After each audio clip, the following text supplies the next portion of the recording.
नमस्कार दोस्तों। पिछली वीडियो में हमने बात की थी अवेयरनेस की। हमने बात की थी हम कैसे अवेयरनेस को और अटेंशन को यूज़ करके आगे बढ़ना चाह रहे थे सत्य को समझने की ओर। हमने चॉइसलेस अवेयरनेस की बात की। हमने ये भी बात की कि जब अवेयरनेस में चॉइस आ जाती है तब वो थॉट के रूप में प्रकट होता है, क्योंकि awareness with choice is thought. जहाँ पर हमें एक चीज़ पसंद है नापसंद है, वहाँ पे थॉट का खेल शुरू हो जाता है। तो दोस्तों ये सारी बातें हमने की थी और हमने अंत किया था ये बोल के कि अंततः क्या हम कॉन्शियसनेस के या चेतना के सारे कंटेंट को एम्प्टी कर सकते हैं। तो दोस्तों यहाँ से चर्चा को आगे बढ़ाने के लिए ब्रह्म की इंक्वायरी के लिए हम एक डायलेक्टिक एज्यूम करेंगे या हम एक संवाद एज्यूम करेंगे।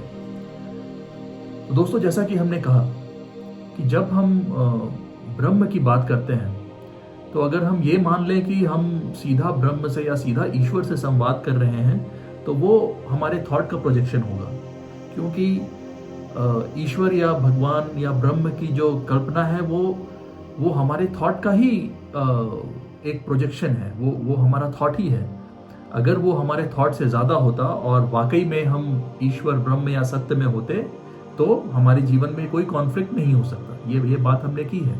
अगर हमारे जीवन में कॉन्फ्लिक्ट है तो मतलब अगर हम ईश्वर की बात करते हैं, कल्पना करते हैं, तो वो सिर्फ थॉट का ही प्रोजेक्शन है। तो हम ऐसा माने कि ऐसा कोई व्यक्ति है जो अपनी लाइफ में कॉन्ट्राडिक्शन फ्री है और उसमें किसी तरह का कोई कॉन्ट्राडिक्शन नहीं उसकी लाइफ में। तो क्या हम ये नहीं कह सकते कि वो सत्य है?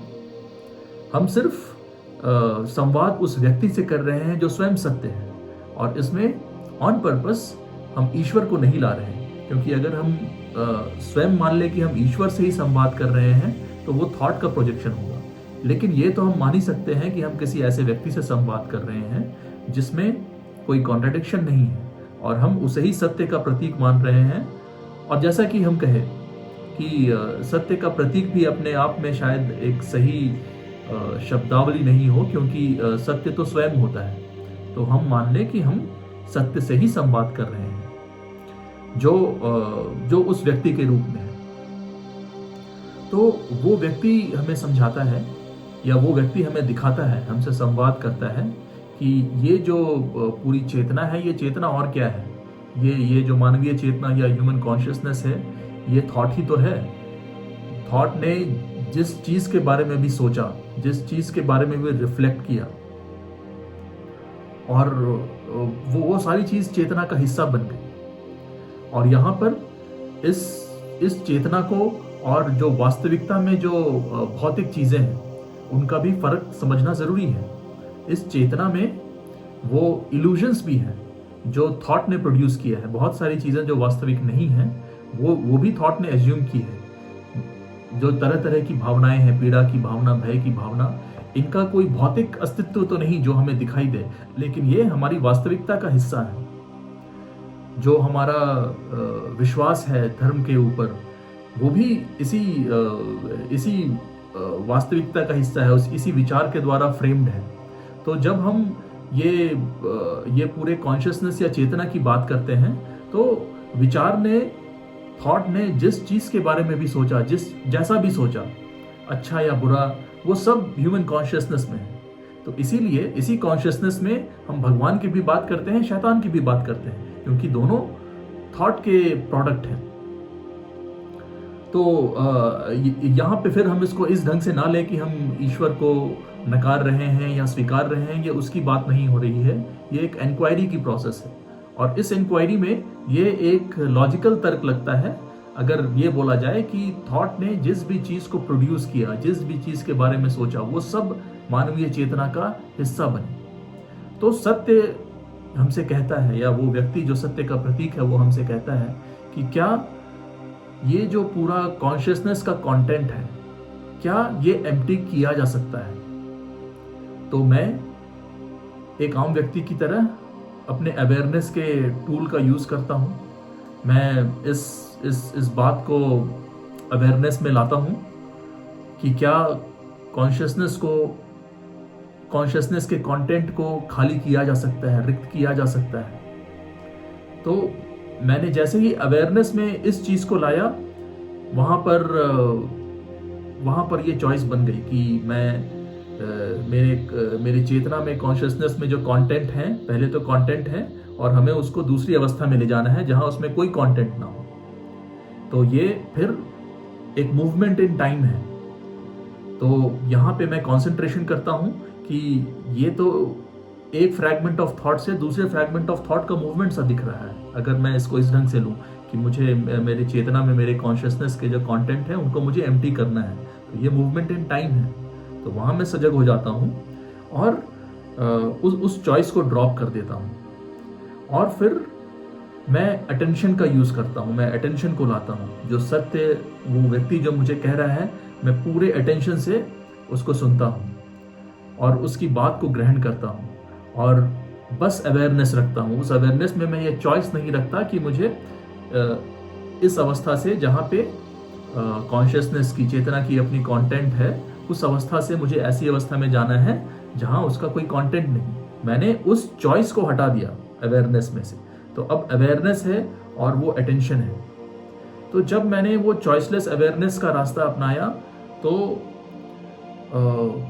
थॉट, जो मूवमेंट इन टाइम था, मूवमेंट था from one fragment of thought to another fragment of thought, वो नहीं रहा। तो वो एनर्जी सारी उस अटेंशन में गई और फिर हम कहते हैं कि वो अवस्था जहाँ पर जो कॉन्शियसनेस है उसका कंटेंट रिक्त हो चुका है, तो उसमें खुद की भी एनर्जी होगी, क्योंकि जो एनर्जी व्यय हो रही थी, डिसिपेट हो रही थी थॉट के मूवमेंट में, वो एनर्जी प्रिजर्व्ड है। तो उस अवस्था की अपनी एक एनर्जी होगी जहाँ पे कॉन्शियसनेस का कंटेंट एम्प्टी है और उसे हम नथिंगनेस कह रहे हैं और उस नथिंगनेस की एनर्जी होगी। तो दोस्तों, ये सारी बातें मैं एनालिसिस कर रहा हूँ, मैं एनालाइज कर रहा हूँ उस सत्य की बातों के आधार पर। तो मैं इस एनालिसिस पे पहुंचा हूँ कि उस नथिंगनेस की एनर्जी होगी। अब मैं सोचता हूँ वो नथिंगनेस की एनर्जी क्या करेगी।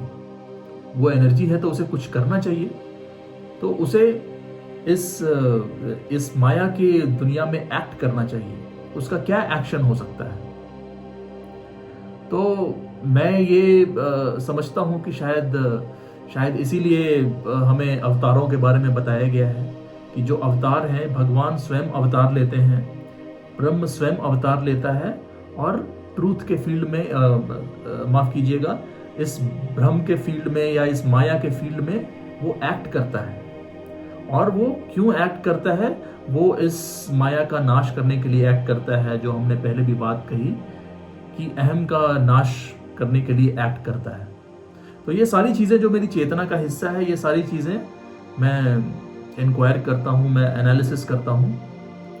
फिर जो सत्य है वो मुझसे सवाल करता है, या जो व्यक्ति जो सत्य का प्रतीक है वो मुझसे सवाल करता है कि सत्य क्यों एक्ट करे इस माया में। सत्य को क्या पड़ी है? Why should truth act in this field of reality, या जो माया है क्यों करे? तो ये सवाल मुझे परेशान करता है। मैंने ये तो कह दिया कि वो जो एनर्जी है नथिंगनेस की, वो सत्य है, वो ब्रह्म है और वो इस रियलिटी में, इस माया में एक्ट करेगा, अहम का नाश करेगा। लेकिन मैंने ये सवाल खुद से नहीं किया कि वो ऐसा क्यों करेगा। तो मैंने ये सवाल किया तो तुरंत तरह तरह के विचार आए, जो हमने पहले भी बात की कि ये वो प्रेम है सत्य का, ब्रह्म का, और इस प्रेम के लिए वो इस भ्रम का नाश कर रहा है। आउट ऑफ हिज कंपैशन, ईश्वर में कंपैशन है, ईश्वर में वो जो करुणा है, उस करुणा के चलते वो एक्ट कर रहा है। लेकिन फिर मैं देखता हूँ कि ये तो प्ले ऑफ थॉट है, ये भी एक विचार है जो मेरे मन से आ रहा है।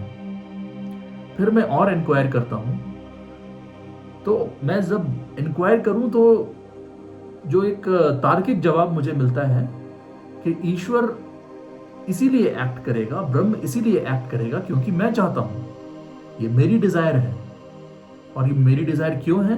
क्योंकि मैं अपनी लाइफ में पूरा डिसऑर्डर देखता हूं, मेरी लाइफ में कष्ट है, दुख है, और मैं चाहता हूं कि जो ब्रह्म है, जो अनफ्रैगमेंटेड है, जो अनकंडीशनड है, वो मेरी इस पीड़ा को दूर करे। तो ब्रह्म इसीलिए एक्ट करेगा क्योंकि मैं चाहता हूं। तो उसका जो असली वजह है कि मैं क्यों ये सोचता हूं कि अवतार आएंगे और वो मेरा दुख हरेंगे या दुनिया का दुख हरेंगे, क्योंकि मैं ऐसा चाहता हूं। मैं वास्तविक जगत में बहुत डिसऑर्डर देखता हूं और मुझे चाहत है एक कंप्लीट ऑर्डर की, जहां पे, और जब मैं कंप्लीट ऑर्डर कह रहा हूं तो उसमें उसका मतलब कि सारे दुखों का, सारे कष्टों का अंत हो जाए। तो क्योंकि मैं वो चाहता हूं, इसीलिए मैं ऐसा कल्पना करता हूं कि सत्य आए, ब्रह्म आए, भगवान आए और ये सारी चीजें करें। तो ये एक अवधारणा बनती है। दूसरी अवधारणा क्या बन सकती है कि क्योंकि इस वास्तविक जगत में इतने कष्ट क्लेश हैं, तो इससे दूरी बना लें। तो वहां से अवधारणा आई संन्यास लेने की या किसी आश्रम में जाकर बस जाने की, क्योंकि मैंने देखा कि इस लाइफ में बहुत डिसऑर्डर है, इस वास्तविक जगत में बहुत क्लेश है, तो इससे हम दूरी बना लें। लेकिन फिर वहां पर चॉइस आ गई कि मैं डिसऑर्डर को नकार कर मैं ऑर्डर में जाना चाह रहा हूं। तो फिर वो थॉट का ही खेल हुआ। जैसे कि मैं ये चाहूं कि ईश्वर आकर मेरे कष्टों का हरण करे, वो मेरी चाहत है, वो मेरा थॉट है, और जहां मैं है वहां थॉट है, वहां डिजायर है। और उसी डिजायर का दूसरा रूप है कि चलो कोई ये माने कि अच्छा ईश्वर नहीं आ सकते या ईश्वर नहीं आते, तो चलो इससे थोड़ी दूरी बना लें। या इसके और भी तरीके हैं कि जो हमने पहले भी बात की कि ऐसे काम करो, वैसे काम करो।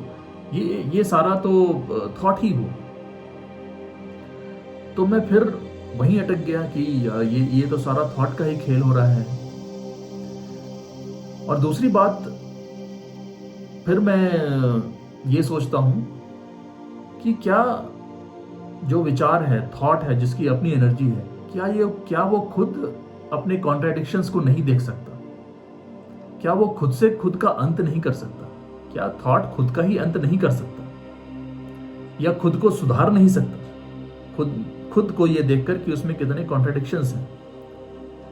तब अब जब मैं इस ढंग से इंक्वायर करता हूं तो मैं क्या पाता हूं कि थॉट खुद का अंत कैसे करे और थॉट खुद का अंत किस मैकेनिज्म से करे। तो फिर हम आते हैं अपने उस टूल पे, tool of awareness, tool of attention. हम अवेयरनेस लाते हैं अपने थॉट में कि थॉट कहाँ कॉन्ट्राडिक्शन क्रिएट कर रहा है, और फिर अटेंशन लाते हैं। लेकिन जैसा कि हम जानते हैं, थॉट बाय नेचर फ्रैगमेंटरी है।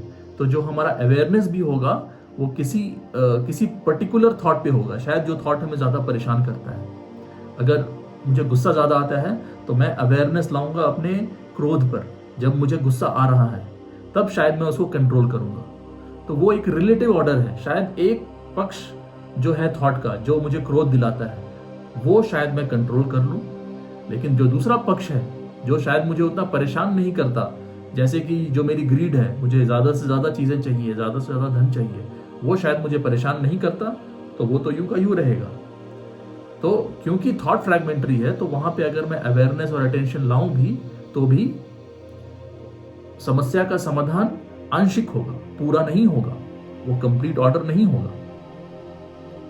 तो थॉट खुद को भी करेक्ट नहीं कर सकता। क्यों? क्योंकि थॉट फ्रैगमेंटरी है, और थॉट अगर खुद को करेक्ट करेगा तो उसमें अवेयरनेस चाहिए, और अवेयरनेस का यूज करके भी हम थॉट के किसी एक पार्ट को करेक्ट कर सकते हैं। कंप्लीट थॉट को ऑर्डर में नहीं ला सकते। तो हम जो भी, जहां भी जाएं, जैसे भी जाएं, हम पा रहे हैं कि हम कहीं ना कहीं अटक जा रहे हैं, वो रोड ब्लॉक आ रहा है। तो हम सत्य की इस बात को, ब्रह्म की इस बात को कैसे रिसीव करें? तो फिर एक और अवधारणा आती है कि क्या थॉट जिसमें खुद में एनर्जी है, क्या वो सस्पेंड नहीं हो सकता? क्या वो रुक नहीं सकता? क्या इतनी सारी बातें सोचकर क्या मैं ही थॉट को एनर्जी नहीं दे रहा? तो जो ब्रह्म है, जो व्यक्ति से मैं संवाद कर रहा हूं, जो स्वयं सत्य है, वो मुझे कहता है कि मैं कुछ भी कर लूं, इस माया जगत में कंप्लीट ऑर्डर नहीं आ सकता, क्योंकि मेरे पास थॉट ही है, विचार छोड़कर और कुछ भी नहीं मेरे पास। मैं जो भी करूंगा वो विचार से ही करूंगा, अच्छे बुरे में विचार ही बनाऊंगा। तो और विचार अपने आप में डिसऑर्डर्ड है, तो वो ऑर्डर कैसे ला सकता है? तो वो व्यक्ति जो सत्य का प्रतीक है, जब वो मुझे ये कहता है कि इस रियलिटी में, इस वास्तविकता में कंप्लीट ऑर्डर हो ही नहीं सकता, तो ये एक शॉक है। ये शॉक किसके लिए है? ये शॉक उस थॉट के लिए, विचार के लिए है। थॉट के लिए एक शॉक है कि मैं थॉट पे ही रिलाई कर रहा हूं सारी समस्या का समाधान के लिए। मैं थॉट पे ही रिलाई कर रहा हूं ब्रह्म तक पहुंचने के लिए, और स्वयं ब्रह्म मुझसे कह रहा है कि थॉट तो अपने आप में डिसऑर्डर है, वो कैसे ऑर्डर ला सकता है और वो कैसे मेरे दुखों का अंत कर सकता है? तो ये थॉट के लिए एक शॉक है। और जो समस्या की जड़ है, उसी को मैं समाधान समझ रहा हूं। थॉट ही समस्या की जड़ है, ये जो पूरी थॉट की प्रोसेस है। और मैं बार बार कहूं कि यहां जरूरी है वो थॉट जो हमारे दैनिक कार्य, नित्य कर्म में यूज होते हैं, जो लॉजिकली सीक्वेंस ऑफ एक्टिविटी में यूज होते हैं, हम उसकी बात नहीं कर रहे हैं। हम साइकोलॉजी के स्पेस पे जो थॉट होता है, जो अलग अलग शेड्स में अलग अलग भावनाओं के रूप में प्रकट होता है, जिसे आप अलग अलग रिलीजन्स में अलग अलग तरह से कहा जाता है। हम उसे काम, क्रोध, मद, लोभ, भय, तरह तरह के नाम देते हैं। हम उस विचार की बात कर रहे हैं, उस थॉट प्रोसेस की बात कर रहे हैं। तो और ये थॉट अपने आप में समस्या ही है। भले ही हम उसे नाम अलग अलग दें, हम कहें कि नहीं ये थॉट अच्छा है, जो धार्मिक थॉट है वो अच्छा है, लेकिन जो अधार्मिक थॉट है वो बुरा है, लेकिन है तो दोनों ही थॉट। और एक थॉट दूसरे थॉट को कॉन्ट्राडिक्ट करेगा। जहां पे हमने ये फ्रैगमेंटेशन ले आया अच्छे का और बुरे का, वहां पे हम भले ही खुद को यकीन दिला लें कि हम अच्छी थॉट रखेंगे, हम धार्मिक थॉट रखेंगे, लेकिन हम उस नकारात्मक थॉट को खुद से अलग नहीं कर पाते। इसीलिए कुछ मोमेंट्स होंगे जहां पे हम अच्छे ख्यालों में रहेंगे, लेकिन हम फिर स्लिप कर जाएंगे उन्हीं जो रेगुलर थॉट के, नकारात्मक थॉट के भंवर में।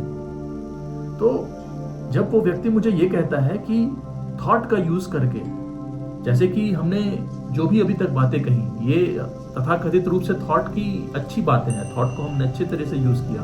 हमने कहा कि नहीं, ईश्वर आएंगे और हमारे दुखों का अंत करेंगे, या तो हम संन्यास ले लें और डिसऑर्डर से खुद को अलग कर लें। ये सारी चीजें थॉट का ही प्रोडक्ट है, लेकिन धार्मिक मान्यताओं के हिसाब से ये चीजें सही हैं और ये अच्छे थॉट्स में आते हैं, लेकिन है तो फिर भी ये थॉट। और जैसा कि हमने देखा कि थॉट से तो इसका समाधान, थॉट से थॉट का समाधान नहीं हो सकता, क्योंकि थॉट खुद डिसऑर्डर है। तो डिसऑर्डर से हम कैसे ऑर्डर लाएं? तो ये बात एक शॉक की तरह, एक झटके की तरह मुझे लगती है, थॉट को लगती है, कि जो समस्या का स्रोत है, जो समस्या की जड़ है, उसी से हम समाधान खोज रहे हैं। तो ये जो शॉक है, ये साफ साफ मुझे डेंजर दिखाती है। जैसे कि अगर कोई गाड़ी मेरी तरफ आ रही है तो मैं तुरंत, और बड़ी तेज गति से आ रही है तो मैं तुरंत वहां से हटता हूं। क्यों? क्योंकि मुझे लगता है कि वो गाड़ी मुझे ठोकर मारेगी और मेरी जान जा सकती है। तो मैं उस खतरे को भांपकर तुरंत वहां से हटता हूं। तो ये जब शॉक मुझे लगता है ब्रह्म के इस वाक्य से, इस रियलिटी के फील्ड में ऑर्डर आ ही नहीं सकता, क्योंकि इस वास्तविकता या इस माया की फील्ड में सिर्फ और सिर्फ विचार ही हैं तुम्हारे पास, और विचारों से ऑर्डर नहीं आ सकता। तो मैं तुरंत उसके खतरे को देखता हूं। और ब्रह्म फिर मुझे यह भी कहता है कि खतरे को तो देख लिया, लेकिन फिर इस जंजाल में ना पड़ो कि अब मैं इस खतरे को खत्म करने के लिए क्या करूं। वो कहता है कि मैं कुछ नहीं कर सकता। तो ये अपने आप में एक रेवोल्यूशन है कि मैं कुछ नहीं कर सकता इस साइकोलॉजिकल स्पेस में। कंप्लीट ऑर्डर के लिए, कंप्लीट ऑर्डर लाने के लिए मैं कुछ भी नहीं कर सकता। उदाहरण के लिए हो सकता है कि मैं समाज में गरीबी देखूं, किसी व्यक्ति के पास खाने के लिए 2 समय का अनाज नहीं है और मैं खा रहा हूं, मेरी भोजन में कोई कमी नहीं है। तो हो सकता है मैं एक ऐसी व्यवस्था ले आऊं जहां पे वो उस प्रॉब्लम को मैं सॉल्व कर पाऊं, हर किसी को मैं भोजन उपलब्ध कराऊं। लेकिन क्या वो टिरनी या वो तानाशाही का खतरा नहीं है? हमने देखा है कि जहां जहां इस तरह के एक्सपेरिमेंट हुए कि सबको बराबर का अनाज मिले, सबको बराबर की चीजें मिली, वहां पे कहीं ना कहीं अथॉरिटेरियन रजीम्स आई, तानाशाही आई। तो एक थॉट जब एक समस्या को सॉल्व करनी जाती है तो दूसरी समस्या खड़ी हो जाती है। तो हम एक स्ट्रक्चर ऑफ थॉट से दूसरी स्ट्रक्चर ऑफ थॉट में घूमते रह जाते हैं। तो इस पूरे खतरे को जब हम रियलाइज करते हैं, और फिर हमें यह भी कहा जाता है इस खतरे को रियलाइज करके फिर नाउ व्हाट की बात नहीं हो सकती, क्योंकि हमें पता है कि इस समस्या का समाधान रियलिटी में है ही नहीं। तो ब्रह्म हमें कहता है कि स्टॉप, इस खतरे को देखो और बस वहीं रुक जाओ, और बाकी काम ब्रह्म करेगा।